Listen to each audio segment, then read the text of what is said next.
ஒரு கேள்வி கேட்டாங்க. யாருக்கிட்ட? கவிஞர் கண்ணதாசன் ஐயா அவர்கள்ட்ட. அவருடைய தமிழ் புலமைங்கிறது சாதாரணம் கிடையாது. பாமரருக்கும் எளிமையான எப்படிப்பட்டவங்களுக்கும் புரிகிற மாதிரியான கவிதை நடை எழுதக்கூடியவர், எல்லாருக்குமே தெரியும். அவர்கிட்ட கேட்டாங்க, ஒன்றே குலம் ஒருவனே தேவன் உங்களுடைய இந்து சமயத்தில் இருக்கும் பொழுது எதுக்காக முருகனை, சிவபெருமானை, பெருமாளை, விநாயக பெருமானை, சக்தியைன்னு இத்தனை தெய்வங்களை தனித்தனியாக கும்பிடுறீங்களே, அப்புறம் ஏன் ஒன்றே குலம் ஒருவனே தேவன் சொல்றீங்கன்னு கேட்டாங்க. அதுக்கு ஐயா விளக்கம் சொன்னாரு. இல்லை, நல்ல கேள்விதான். எளிமையாக சொல்லணும் அப்படின்னா, இப்போ நீங்கள் இருக்கீங்க, இந்த பெட்டி வாசிக்கிற அப்பா இருக்காங்க, அவங்களுக்கு ரூபங்கள் எத்தனை இருக்குது பாருங்க. அவங்க மகளுக்கு அவங்க அப்பா இல்லையா, அவங்க பேரனுக்கு அவங்க தாத்தா, அவங்க மனைவிக்கு அவங்க கணவர், அவங்க மாமனாருக்கு அவர் மருமகன், அவர் அண்ணனுக்கு அவர் தம்பி, அவர் தம்பிக்கு அவர் அண்ணன். இதெல்லாம் சொன்னாரா? ஒரு மனிதனாக இருந்து ஒவ்வொரு உறவுக்கும் தனித்தனியாக வேறு வேறு பெயரோடு நீ இருக்கும் பொழுது, ஒரு மனிதனாக இருக்கக்கூடிய நீயே ஜீவாத்மாவே இப்படி இருக்கும் பொழுது, இந்த உலகத்தையே ஆளக்கூடிய பரமாத்மான்ற இறைவன் ஒவ்வொரு ரூபங்களில் இருந்து அருள் செய்தால் என்ன தவறுன்னு கேட்டாரா. அவரால் திரும்ப பதிலே பேச முடியலையா. அதுபோல அம்பாள் அப்படிங்கிறவளுடைய பெயர்கள் தனித்தனியாக இருந்தாலும் அவருடைய கருணையும் சக்தியும் ஒன்று. அப்பேற்பட்ட சக்தியின் மூலமாக 6 முகங்களும் ஒரு முகமாக இணைக்கப்பட்டு முருகன் சண்முகன் அப்படின்ற பெயர் பெற்றார். சிவனுடைய நெற்றிக்கண்ணிலே 6 நெருப்பு பொறிகள் இந்த உலகிலே தோன்றியது. 6 நெருப்பு பொறிகள் தோன்றியதுன்னா சும்மா தோன்றியதா? ஏதோ ஒரு காரணம் இருந்திருக்கணும்ல. உலகத்துல ஒவ்வொரு தெய்வங்களும், ஒவ்வொரு மகான்களும், ஒவ்வொரு ஞானிகளும் அவதாரம் செய்வதற்கு ஏதோ ஒரு காரணம் இருக்கு. ரொம்ப வெயில் அடிச்சுச்சுன்னா என்ன அர்த்தம்? கொஞ்ச நாள்ல மழை பெய்ய போகுதுன்னு அர்த்தம். ஏன்? அதிக வெயிலின் காரணமா நிறைய தண்ணீர் பூமியிலிருந்து இழுக்கப்படுது. அதுபோல இந்த உலகத்துல எப்பொழுதெல்லாம் அதர்மம் அநியாயம் அதிகமாகுதோ அதெல்லாம் குறைக்கிறதுக்கும் அதை சரி பண்றதுக்கும் யாராவது ஒருத்தர் ஞானியாகவோ மகானாகவோ இல்லை தெய்வத்தினுடைய அவதாரமோ நிகழும். அது என்ன ஞானி மகான்னா என்ன? நமக்கு நமக்கு எனக்குன்னு வாழ்ந்த அவர்கள் எல்லாம் மனிதர்கள். எனக்கு இல்ல பிறருக்கு, இந்த உலகிற்கு ஞான் பெற்ற இன்பம் இந்த வையகம் பெறணும் மற்றவங்களுக்காக வாழ்ந்த அவர்கள் ஞானியர்கள். இதான் ரெண்டுக்கும் வித்தியாசம். ஆக அந்த வகையில அப்படி ஒரு அவதாரம் தான் முருகனுடைய அவதாரம். முருகப்பெருமானினுடைய அவதாரம் சாதாரணமா நிகழ்ந்ததா? சிவன் வேறு முருகன் வேறு கிடையாது, 2 பேரும் சமம் அப்படின்னு தான் சொல்றாங்க. சிவபெருமான் தானே சென்று சூரபதமனை அழிக்க கூடாது என்பதற்காக தனக்கு நிகரான ஒரு தெய்வத்தை இந்த உலகிற்கு படைக்கிறார். அப்படி படைக்கப்பட்ட தெய்வம் தான் முருகன். 33 கோடி தேவர்களும் ரிஷிமார்களும் ஒரே ஒருத்தனோட இம்சையில மாட்டிக்கிட்டாங்க. யாரு? அவன் தான் சூரபதமன். சாதாரண ஆள் கிடையாது, பெரிய சிவபக்தன். ஆனால் மனதிலே மிகப்பெரிய ஒரு கொடும் நோய் அப்படின்னா ஆணவம். நான் அப்படின்ற எண்ணம் என்னைக்கு வருதோ அன்னைக்கு அழிவு நிச்சயம்னு அர்த்தம். நான் தான், என்னால தான் முடியும், என்னால தான் இந்த காரியம் நடந்துச்சு. இன்னைக்கு பார்த்தீங்கன்னா சில இடங்கள்ல அது ஒரு கோயில் திருப்பணியோ இல்லை ஏதாவது நடந்துச்சுன்னா சொல்லுவாங்க தெரியுமா, நான் இல்லைன்னா நடந்திருக்குமா, நான் நின்று பேசினதுனால தான் அந்த காரியம் ஆச்சு. எப்பொழுது நான் செய்யவில்லை, எனக்குள் இருந்து எனக்கு மேலிருந்து ஒருவன் என்னை இயக்குகின்றான், அவனுடைய கருணையினால் நடக்குதுன்ற எண்ணம் வருதோ அப்பதான் ஆணவம் அழியும். இவன் பார்த்தா நான் தான் என்னாலதான் எல்லான்ற மாதிரி ஆணவத்தோடு ஆடினார். சூரபதமனை சமகாரம் பண்ணணும், அவனை அழிக்கணும். எல்லாரும் பார்த்தாங்க, எல்லாரையும் பிடிச்சி அடிமையாக்கி வச்சுக்கிட்டான். 30 தேவர்களுக்கெல்லாம் தலைவன் தேவேந்திரன், அவனை அடிமையாக்கிட்டான். சூரிய பகவான் எப்பேற்பட்ட ஆளு, அவரை கூப்பிட்டு துணியை காய போட விட்டுட்டான். வர்ணமாகவனை கூப்பிட்டு வாச தெளிக்க விட்டுட்டான். இப்படி ஒவ்வொருவருக்கும் தேவர்களை தன் அடிமையாக்கி கொண்டார். அது வரைக்கும் தெய்வத்தோட நினைப்பே வரலை யாருக்கும். நமக்குமே அப்படித்தானே. நமக்கு பிரச்சனை இல்லாட்டி சாமிக்கு கோயிலில் அர்ச்சனையே கிடையாது. நமக்கு எப்பெல்லாம் துன்பம் வருதோ அப்பதான் கோயிலுக்கு போய் தெய்வத்தை கும்பிடணும், வேண்டுதலை வச்சுக்கணும்னே தோணுதுல. என்னைக்காவது சந்தோஷமா இருக்கும் பொழுது, மகிழ்ச்சியா இருக்கும் பொழுது, இந்த மகிழ்ச்சியை கொடுத்தது நீ தான், கொடுத்ததுக்கு நன்றின்னு என்னைக்காவது சொல்லியிருப்போமா? என்னைக்கு துன்பம் வருதோ அப்பதான் தெய்வத்தை தேடுவோம். அதுபோல எல்லோரும் பார்த்தாங்க, இவ்வளவு துன்பத்துல இனிமேல் யாருக்கிட்ட போய் முறையிடணும்? எல்லா பிரச்சனைக்கும் காரணமும் அவர் தான், எல்லா பிரச்சனைக்கும் மருந்தும் அவர் தான். அப்படின்னா அவர் தான் 5 தொழிலுக்கும் அதிபதியாக விளங்கக்கூடிய ஆதியும் அந்தமும் இல்லாத அருட்பெரும் ஜோதி எங்க ஐயா அண்ணாமலையார் சிவபெருமான். எல்லாரும் பார்த்தாங்க, கூட்டமா சேர்ந்து எங்க போனாங்க? கைலாசுக்கு. கையில இருக்கிறதெல்லாம் லாஸ் ஆச்சுன்னா கைலாஸ் தான். எல்லாரும் போய் கூட்டமா நின்று வேண்டினார்களாம். ஆதியும் நடுவும் ஈரும் அருவமும் உருவமும் ஒப்ப ஏகமும் பரமும் போக்கும் இன்பமும் துன்பமும் இன்று வேதங்களை கடந்து நின்ற விமலா ஒரு குமரன் தன்னை நீ தந்தருள வேண்டும். நின்னையே நின்பால் நிகர்க, நீயே வந்து குமரனாக அவதாரம் செய் பெருமானேன்னு வேண்டினார்கள். சிவன் தன்னுடைய நெற்றிக்கணை திறந்து 6 நெருப்பு பொறிகளை உருவாக்கினார். நெருப்பே தாங்க முடியல. இந்த நெருப்ப அக்னி தாங்கச்சு, அக்னி தாங்க முடியல. வாயு தாங்கச்சு, வாயு தாங்க முடியல. கொண்டு போய் கங்கையிலிருந்து சரவண பொய்கையிலே சேர்ந்து 6 தாமரை மலர்களிலே 6 குழந்தைகளாக முருகன் அவதாரம் செய்து வளர்ந்த அந்த அழகை அழகா பாடார் கச்சியபச்சி சிவாச்சாரியார் அருவும் உருவுமாகி அனாதியாய் பலவாய் ஒன்றாய் பிரமமாய் நின்ற சோதி பிளம்பதோர் வேணி யாரும் கருணை கூர் முகங்களாரும் கரங்கள் 12 கொண்டு ஒரே திரு முருகன் வந்தார் உதித்தது. இந்த உலகமே உய்ய ஒரு அழகனை குமரனை சிவபெருமான் இந்த உலகிற்கு கொடுத்தார். அதன் பிறகுதான் சூர சம்ஹாரம் நடந்துச்சு, ஒவ்வொன்றா நடந்துச்சு. இது கந்த புராணத்தினுடைய ஒரு பகுதி. அப்ப முருகன் ஏன் அவதாரம் பண்ணாருன்னு நேரம் எல்லாருக்குமே தெரிஞ்சிருக்கும். அப்படி அவதாரம் செய்து வந்த முருகனுக்காக தான் இன்னைக்கு நாங்கள்லாம் காவலுக்கு போறோம். இங்க வந்தோடனே சிவகங்கை தேவஸ்தானம் சமஸ்தானம்னு பார்த்தோன்னே ஒரு முக்கியமான கோயில் ஞாபகத்துக்கு வந்துச்சு. அந்த கோயில் எங்க இருக்குன்னா மதுரையில் இருக்கு. மதுரையில் இருக்கக்கூடிய ஒரு அற்புதமான கோயில். அந்த கோயிலோட சிறப்பு இன்னைக்கு நிறைய பேர் நமக்கே தெரியல. அந்த கோயிலோட பெருமை அப்படிங்கிறது ரொம்ப பெருசு. அந்த கோயில் சிவகங்கை தேவஸ்தானத்துக்கும் சமஸ்தானத்துக்கும் உட்பட்ட கோயில் தான். ஆமாம், நான் முதன்முறையாக என்னுடைய ஆன்மீக சொற்பொழிவை அரங்கேற்றம் செய்த கோயிலும் அந்த கோயில் தான். அந்த கோயில் எந்த கோயில் அப்படின்னா, சிவபெருமான் இப்போ மீனாட்சி அம்மையாகி திருமணம் முடிச்சுட்டார். அம்பாள் மதுரையினுடைய அரசி, பாண்டிய நாட்டின் பேரரசி. அரசியை திருமணம் முடிக்க கைலாயத்திலிருந்து இறங்கி இறைவனை திருமணம் முடிச்சுக்கிட்டாரு. திருமணம் முடிச்சாரு, இங்க வீட்டோட மதுரையிலேயே குடியேறிட்டாரு, மாப்பிள்ளையாயிட்டாரு. அரசியை திருமணம் முடித்ததால் இறைவன் அரசனானான். பாண்டிய நாட்டின் அரசராக சிவபெருமான் ஆக போறார். பொதுவாக அரச பதவி மட்டுமல்ல, பொதுவாக அரசர்கள் எல்லாம் பதவி ஏற்பதற்கு முன்னாடி என்ன பண்ணுவாங்களாம், பாண்டிய நாட்டில் சிவலிங்கத்திற்கு சிவபூஜை பண்றது வழக்கம். மனிதர்கள் எல்லாம் ராஜாவான சிவபூஜை பண்ணலாம், இங்க இறைவனே ராஜாவா இருக்காரு. இப்ப என்ன பண்ணலாம்னு யோசிச்சாரு. பார்த்தாரு, இறைவன் மட்டுமல்ல, யாராக இருந்தாலும் அவர் அரச பதவி ஏற்க போறார் அப்படின்னா நிச்சயமாக சிவபூஜை முக்கியம் அப்படின்றத மனதில் கொண்டு பெருமானும் அம்பிகையும் சேர்ந்து ஒரு சிவலிங்கத்தை வைத்து பிரதிஷ்டை பண்ணி வணங்கிய ஆலயம் தான் இன்னைக்கும் மதுரையிலே மையத்தில் அமைந்திருக்கக்கூடிய ஒரு கோயில். நீங்க பாத்தீங்கன்னா பழைய எங்களுடைய தமிழ்நாடு நாடக நடிகர் சங்கம் அங்கதான் இருந்துச்சு. அந்த ஆலயத்தின் பெயர் தான் இம்மையிலும் நன்மை தருவார் ஆலயம் அப்படின்ற கோயில். இதனுடைய பொருள் என்னன்னா, இப்பிறவியில் செய்த பாவங்களை எல்லாம் இப்பிறவியிலேயே வேரோடு அறுக்கக்கூடிய வல்லமை பொருந்திய தெய்வம்னு பேர்.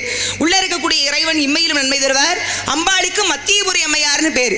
ஆக இந்த உலகத்துல மனிதன் மட்டுமல்ல, இறைவனே அரசனாக வேண்டும் என்றாலும் அந்த இறைவனே தன்னைத்தானே வணங்கி கொண்டு பெருமையை சேர்த்த ஸ்தலம் அப்படின்னா அது இம்மையிலும் நன்மை தருவார் கோயில். அந்த கோயிலும் மதுரையில் இருந்தாலும் நம்ம சிவகங்கை தேவஸ்தானத்துக்கு சமஸ்தானத்துக்கு உட்பட்ட ஒரு ஆலயம் தான். இந்த மாதிரி ஒவ்வொரு ஆலயங்களுக்கும் ஒவ்வொரு சிறப்பும் பெருமையும் நிறைய இருக்கு. அதெல்லாம் விடிகிற வரைக்கும் பேசிக்கிட்டே இருக்கணும். எனக்கு நேரமே 6-5 மணி நேரம் தான் இருக்கு. ஆமா, அதுக்குள்ள சீக்கிரமாக எல்லாத்த பத்தி பேசி உங்களுக்கு சொல்லணுன்றதுனால காவலுக்கு போகணும். அண்ணாமலையார் வணங்கும் நாள்றவங்க. நம சிவாயம் நம சிவாயம் ஓம் நம சிவாயம் நமச்சிவாயம் நமச்சிவாயம் ஓம் நமச்சிவாயம் நம சிவாயம் நம சிவாயம் ஓம் நம சிவாயம் அரகர சிவனே அருணாச்சலனே அண்ணாமலையே போற்றி சிவவோம் நம சிவாயம் சிவ சிவகரணே சௌடாச்சலனே அண்ணாமலையே போற்றி ஹரவோம் நம சிவாயம் கருணை நம சிவாயம் கடலே நம சிவாயம்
நாதன் தாழ்வாழ்க, இமை பொழுதும் என்னென்று நீங்காதான் தாழ்வாழ்க, கோகலி ஆண்ட குருமனிதன் தாழ்வாழ்க, ஆகமம் ஆகி நின்ற அன்னிப்பான் தாழ்வாழ்க, ஏகன் அநேக நிறைவனடி வாழ்க, வேகம் கெடுத்து ஆண்ட வேந்தனடி வெழ்க அப்படின்னு அன்று திருவாசகத்தில் மாணிக்க வாசக பெருமான் எழுதி இன்னைக்கும் ஒரு கோயிலில் மனிதனை ஊர்வலமாக வைத்து மனிதனை தெய்வமாக பாவித்து மனிதனை கர்ப்பகிரகத்தில் இருக்கக்கூடிய மூலவராக நினைத்து அபிஷேகம் அர்ச்சனை ஆராதனை எல்லாம் நடக்குதுன்னா பாண்டிய நாட்டிலே திருவாத ஊரிலே பிறந்த பெருமான் மாணிக்க வாசக பெருமான் சென்று அங்கே ஆவுடையார் கோயில் என்ற திருப்பெருந்துறை அப்படின்ற ஆலயத்தை எழுப்பியது தான் காரணமே.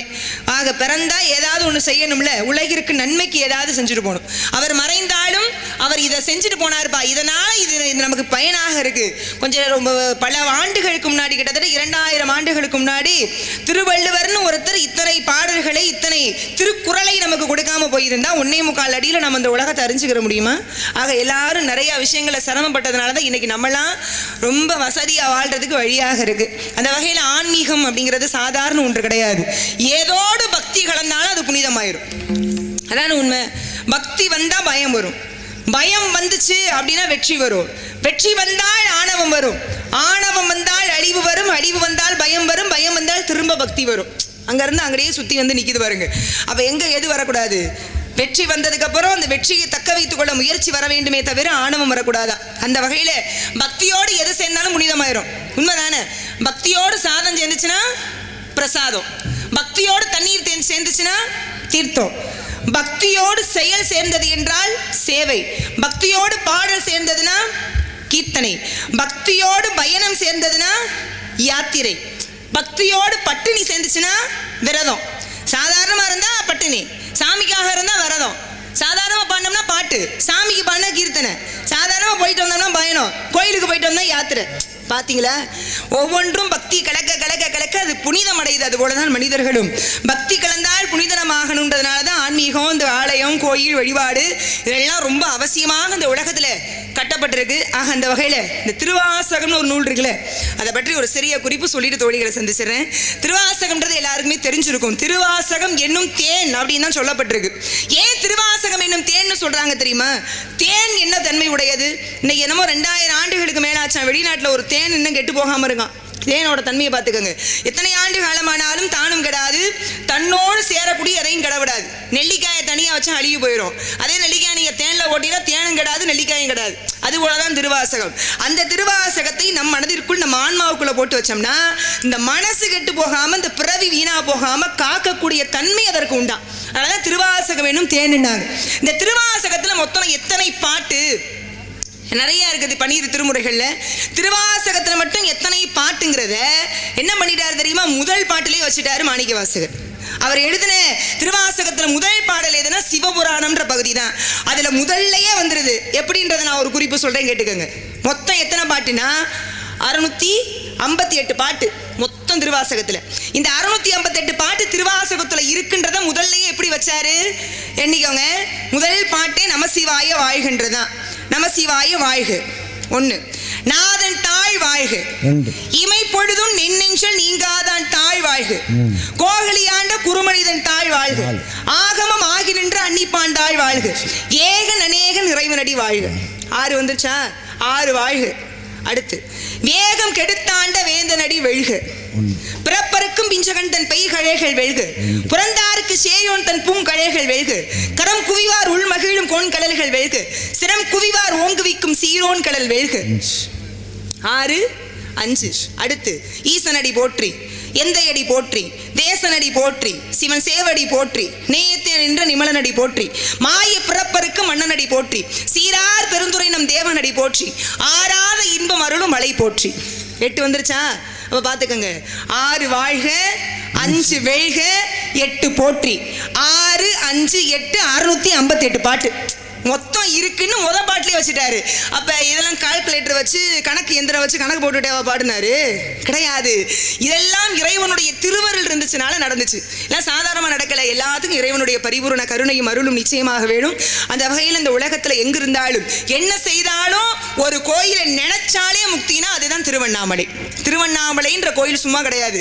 எங்க இருந்தாலும் சரி, இங்க உட்காந்துக்கிட்டே நீங்க அண்ணாமலையாரேன்னு நினைச்சாலே போதுமா, அப்படி ஒரு புனிதமான ஸ்தலம். அடிமுடி காண முடியாத அண்ணாமலையான பெருமானாக இறைவன் எழுந்து நின்ற திருத்தலம்.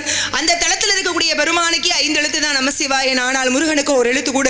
சரவண பவ என்ற சனாச்சர மந்திரங்களை தாரக மந்திரமாக கொண்ட கடவுள் முருகன். என்னடா அந்த அம்மா எங்க சுத்தினாலும் என்ன பேசினாலும் முருகா முருகா முருகானே உருகுறாங்களே அப்படின்னு தானே நினைக்கிறீங்க. அதுக்கெல்லாம் ஒரு காரணம் இருக்கு. இந்த யுகத்துல நம்ம எல்லாரும் வணங்க வேண்டிய சாமியா கந்தசாமி தான் இருக்காரு. கந்தசாமியை கும்பிட்டா போதுமா? எந்த சாமியும் வணங்கணும்னு அவசியமே இல்லையா? செந்தூரானை தேடி சென்றோர் எந்தூரையும் தேடி செல்ல வேண்டிய தேவையே கிடையாதா? கதிர்வேலுக்கு ஒரு பொழுதும் எதிர்வேலே கிடையாது. அந்த எதிர்வேலே இல்லாத கதிர்வேலை தான் நான் காதலிக்கிறேன். விஷயத்துக்கு வந்துடுறேன். இந்த சிவபெருமானை பத்தியே பேசிட்டேன். யாரு தெரியுமா? அவரு என் மாமனார். ஆமா, ஆதிபராசக்தி இருக்காளே மீனாட்சி மரகதவள்ளி அம்மா, அந்த அம்மா யாரு? சொந்த மாமியார். பாய திறந்து பேசுங்க. ஆமா, மாமியார் தான். என்னமோ புடிச்சு வச்ச பிள்ளையார் மாதிரி உட்காந்துட்டு முத்து கருப்புன்னு பேரை வச்சுட்டு பிள்ளையார் மாதிரி உட்காந்துருந்தா எப்படி? விநாயக பெருமான் யாரு? என் மச்சான். அந்த சபரிமலையில இருக்கிறார்ல ஐயப்ப சுவாமி, அவர் யாரு? என் கொழுந்தனாரு. அப்ப இவங்கெல்லாம் எனக்கு இந்த உறவுனா முருகன் எனக்கு யாரு? மச்சானா? எங்க வீட்டுக்காரரு. அவரை தான் காதலிக்கிறேன். இந்த நாடகமே அதுக்கு தான் வச்சிருக்காங்க. என்னைய காதலிக்க சொல்லி நாடகம் வச்சிருக்காங்க. அது இந்த நாடகம் தான். ஆமா, காதலிக்கிறது சரி, திருமணம் நடக்க போறதெல்லாம் சரி.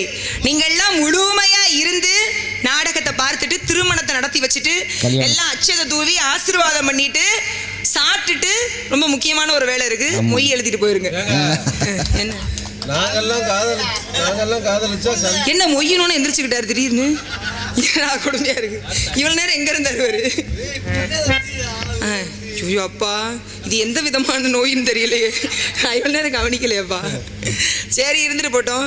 இல்ல வேற ஏதோ மதுரவர்ணம் கும்பிட்டு இருக்காரோ தெரியல. அப்படிதானா? அப்ப சரி, ஏன்னு தெரியல. சரி, இன்னைக்கு பரவாயில்ல. நம்ம ஊர்ல எல்லாரும் நாகரிகமா உட்காந்துருக்கீங்க. நிறைய ஊர்ல இந்த கொடுமையெல்லாம் நிறைய நடக்குது. நாடி பாத்தீங்கன்னா பூரா பேருமே பாருக்குள் நல்ல நாடு பாரத திருநாடுன்னு ஐயா சொன்னார் பாரதி. ஆனா அதை தப்பா புரிஞ்சுக்கிட்டாங்க. ஒவ்வொரு சூழலையும் பிரளயம் ஏற்பட்டு தண்ணீர்னால உலகம் அழியுமா, அதுதான் எழுதப்பட்டிருக்கு. ஆனா தண்ணீர்னால உலகம் அழியுதோ இல்லையோ, இந்த கருமத்தினால எத்தனை ஊரும் அழிய போதோ தெரியல. சத்தம் தூங்க வைங்க படுத்து. அதனால கந்தபெருமான் மேல காதல். இந்த காதலோடு சீக்கிரமாக போய் முருகனு சேரணுன்ற ஆசையோடு நீங்க எல்லாம் இருந்து மொய் எழுத சொன்னே மறந்துடாதீங்க. துண்டோ உதறி தோல்ல போட்டு கிளம்பிடாம 4 நோட்டு போட்டு வச்சிருக்கோம். சமையல் வேற நடந்துகிட்டு இருக்கான் பின்னாடி. பொங்கச்சோறும் முடியாது தெரியுமா? காலையில எழுதிடுறீங்களா? நிறைய எல்லாம் வேணாம். நாங்க அப்படியெல்லாம் மனச்சாட்சி நம்ம கேட்க மாட்டோம். குறைந்த தொகையை 5000 ரூபா 10,000 ரூபா. அதுக்கு மேல உங்க விருப்பம். நீங்க எவ்வளவு கொடுத்தாலும் நாங்க வேணாம். ஜீப்பையா? ஆக அதெல்லாம் வேண்டாம். உங்களுடைய அளப்பரிய அன்பும் அதுவே எங்களுக்கு கோடான கோடி கொடுத்தது மாதிரி அந்த அன்பும் நீங்க இந்த நாடக கலை மேல வச்சிருக்கிற அந்த ரசிப்பும் இருக்கு இல்லையா, அழகும் கலையும் என்னாலும் ரசிகர்கள் இல்லாமல் பெருமை கொள்ளாது. அதனால அதுக்கே நாங்க நிறைய உங்களுக்கு நன்றி கடன் பட்டிருக்கோம். நன்றி. அதனால அந்த முருகனை தனியா இன்னைக்கு நிறைய இன்னும் பேசுவேன். ஆனா அதை தாண்டி நம்ம பேசுறதுக்குன்னே ஒரு ஆள் வந்திருக்காரு. அவரோடு கலந்து உரையாடுவதுங்கிறது இன்னும் சிறப்பாக இருக்கும். அதனால முருகன் மீது கொண்ட காதல் எப்பேற்பட்டது தெரியுமா? பூவை எடுத்து ஒரு மாலை தொடுத்து வச்சேனே சின்னரச. பூவை எடுத்து ஒரு மாலை தொடுத்து வச்சேனே சின்னரச. உங்க தோளுக்காகத்தான் இந்த மாலையேங்குது. கல்யாணம் கச்சேரிக போது எடுத்து ஒரு மாலை தொடுத்து வச்சேன். பூவை எடுத்து ஒரு மாலை தொடுத்து வச்சேனே ஏ சின்னராஜா.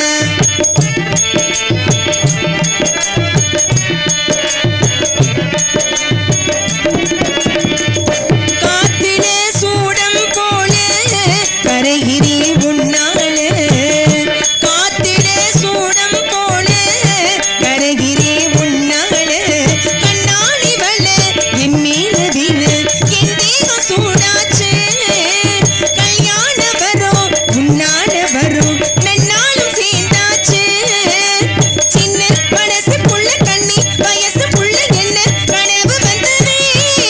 கல்யாணம் கச்சேரிக போது உனக்கு பூவை எடுத்து ஒரு மாலை தொடுத்து வச்சினே சிந்தரம். உங்க தோளுக்காகத்தான் இந்த மாலையேங்குது. கல்யாணம் கச்சேரிக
முருகன் மேலே சீக்கிரமா அவர் என் கழுத்துல மாலையை போட்டு அவர் மனைவியா நான் மாறுறதுக்கு வழி செய்யணும். ஏற்கனவே திருமணம் ஆயிடுச்சே, அடுத்த புருஷனை கட்டிக்கிறதுக்கு இந்த அம்மா அப்படியெல்லாம் இருக்காங்களேன்னு நினைச்சிடாதீங்க. நீங்க நினைப்பீங்க அப்படியெல்லாம். கடவுளே, உங்களை பார்த்தாலும் உண்மையாவே ஒரு கதை ஞாபகத்துக்கு அப்பதே வந்துச்சு. சரி நேரம்ல சொல்லாம போயிடுவோன்னு பார்த்தேன். இந்த படிக்கிறேன்ப்பா. இவர் இப்பதான் கோமால இருந்து எந்திரிச்சு வந்திருக்காரு. படுக்க வைங்கன்னு அது படிப்பா. கொஞ்சம் அமைதியா இருங்க. ஆள் வந்துட்டா போச்சு, பேசாம இருங்க.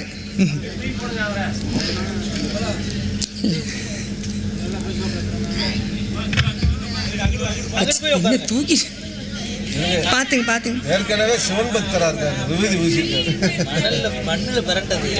இல்ல அப்படி இல்ல. எல்லா நிறைய ஊர்களில் கிராமங்களில் எத்தனை பேர் வந்து எவ்வளோ சிரமப்பட்டு இந்த கும்பாபிஷேகத்துக்கு ஏற்பாடு பண்ணாங்களோ, எவ்வளோ வரி காசு வசூல் பண்ணி என்ன பண்ணி எப்படி இதை வந்து சிரமப்பட்டு செய்கிறாங்களோ தெரியல. அவ்வளோ ஏற்பாடு பண்ணி வச்சுட்டு வந்தா இது என்ன கன்றாவி வாங்க எவ்வளோ காசு கொடுக்கணுமோ தெரியல. அதை குடிச்சு வந்து இந்த கொடுமையா இருக்கு. போயிட்டாருன்னு நினைக்கிறேன். சரி நீங்களாம் இங்கே கவனிங்க. அதனால அப்படியெல்லாம் முருகனை சீக்கிரமாக என்னைய கவனிக்க சொன்னா எல்லாரும் உங்களை தான் கவனிக்கிறாங்க. உட்காரவாது சொல்லுங்க. அவரை உட்காருங்க. உங்களுக்கு ஒரு கதை சொல்றேன், உட்காருங்க. உங்களுக்கு அதான் அந்த கதை.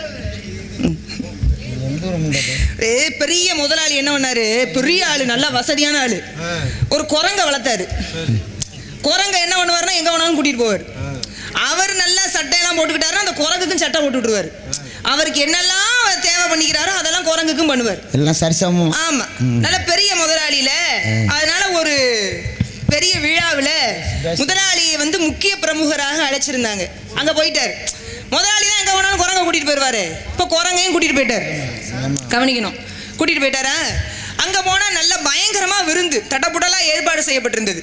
இப்ப விருந்து ஏற்பாடு பண்ணிட்டா அப்ப அங்க என்ன இருக்குன்றது முக்கியம்ல. அதான் பேஸ் அதிகமா இருக்கு. அது என்ன இருங்க, அப்புறமா சரி பண்ணுங்க.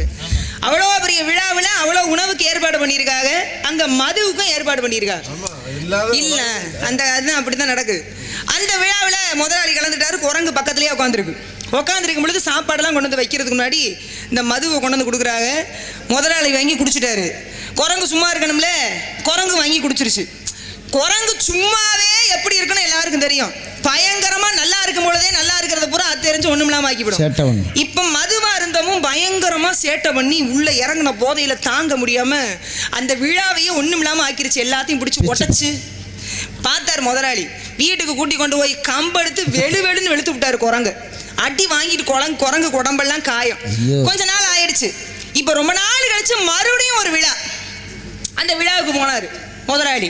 முதலாளிக்கு என்னெல்லாம் கொடுத்தாலும் அந்த குரங்குக்கும் கொடுத்தாரு. சாப்பாடெல்லாம் கொடுக்கறதுக்கு முன்னாடி அந்த கொடுத்தாருல அதே மாதிரி அதை கொண்டு வந்து அந்த பரிமாறுறவர் கொண்டு வந்து இந்த குரங்கு முன்னாடி நீட்டினார்ல. குரங்குக்கு கோவம் வந்துருச்சு.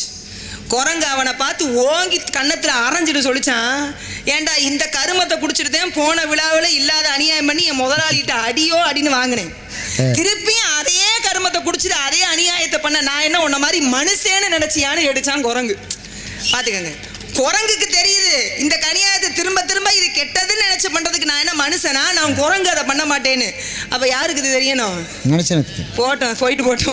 அதெல்லாம் நமக்கு தேவையில்லை. ஊரு நான் இதெல்லாம் பொதுவா பேச மாட்டேன், நீங்க சொல்லணுன்றதுக்காக சொன்னேன். அதனால சீக்கிரமாக சென்று முருகனோடு சேர்ந்து வாழக்கூடிய அந்த காலகட்டத்தை எண்ணி ஏங்கிக்கிட்டே இருக்கேன். அதனால ரெண்டு வைங்க. பிள்ளை நீலா இரண்டும் வெள்ளை நீலா, லலலா பிள்ளை நீலா இரண்டும் வெள்ளை நீலா, லலலானை போலவே விளையாடுதே சுகம் நூறாகுமே மண்மேலே துள்ளுமான் போலே. பிள்ளை நீலா இரண்டும் வெள்ளை நீலா, லலலா பிள்ளை நீலா இரண்டும் வெள்ளை நீலா.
நடந்தாள். ஆகாயம் ஒன்றாய் வந்து வணங்கும் சிங்கார தங்கம் ரெண்டும் தீர்ப்போலே அசைந்தாள். காலடிகள் பூமி எல்லாம் அடங்கும் உங்களால் தானே உயிர் சுமந்தேனே, உங்களால் தானே உயிர் சுமந்தேனே, கையிரண்டில் முத்துச்சரம் காப்பாற்றி கட்டி வைத்தேன் நானே, பாசம் தானே. பிள்ளை நிலா இரண்டும் வெள்ளை நிலா நிழலாளை போலவே விளையாடுதே, சுகம் நூறாகுமே மண்மேலே துள்ளுமான் போலே. பிள்ளை நிலா இரண்டும் வெள்ளை நிலா நிழலா, பிள்ளை நிலா இரண்டும் வெள்ளை நிலா நிழலா.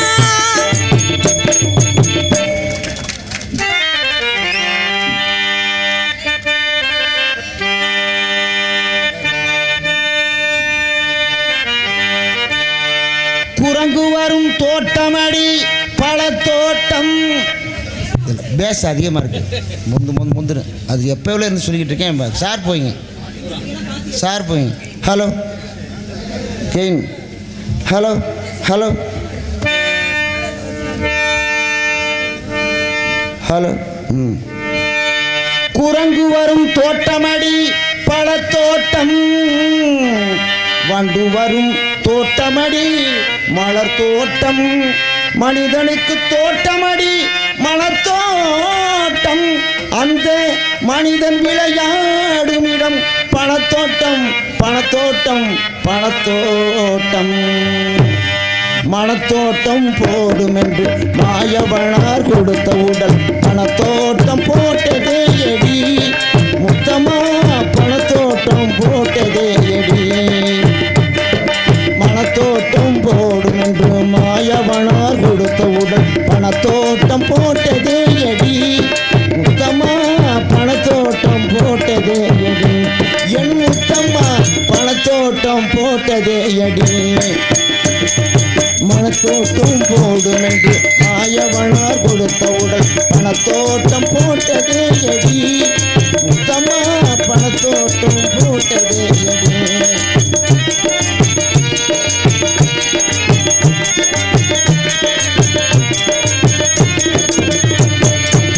தங்கத்தால் பிறந்த இனம் சிங்கம் போலே வளர்ந்த குணம், தங்கத்தால் பிறந்த இனம் சிங்கம் போலே வளர்ந்த குணம், தங்கத்தால் அணிந்ததே எடி, முத்தம்மா தங்கத்தால் அணிந்ததே எடி, முத்தம்மா தங்கத்தால் அழிந்ததே எடி. மனத்தோட்டம் போடும் என்று மாயவனார் கொடுத்த உடல் பணத்தோட்டம் போட்டதே எடி, முத்தம்மா பணத்தோட்டம் போட்டதே எடி. ஊசி முனை காதுக்குள்ளே ஒட்டகங்கள் போனாலும் காசாசை போகாதடி, முத்தம்மா கட்டையிலும் வேகாதடி, என் முத்தம்மா கட்டையிலும் வேகாதடி. ஊசி முறை காதுக்குள்ளே ஒட்டகங்கள் போனாலும் காசாசை போகாதடி, முத்தம்மா கட்டையிலும் வேகாதடி, என் முத்தம்மா கட்டையிலும் வேகாதடி. மனத்தோட்டம் போடும் என்று மாயவனார் கொடுத்த உடல் பணத்தோட்டம் போட்டதே எடி, முத்தம்மா பணத்தோட்டம் போட்டதே எடி.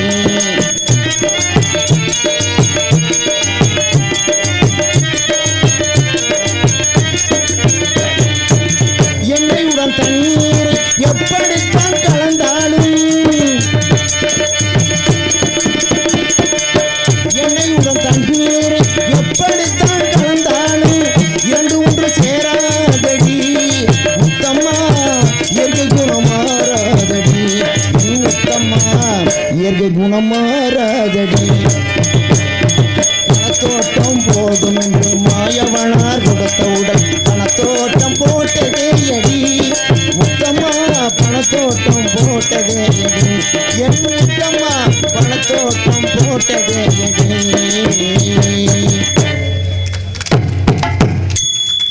நன்றி நன்றி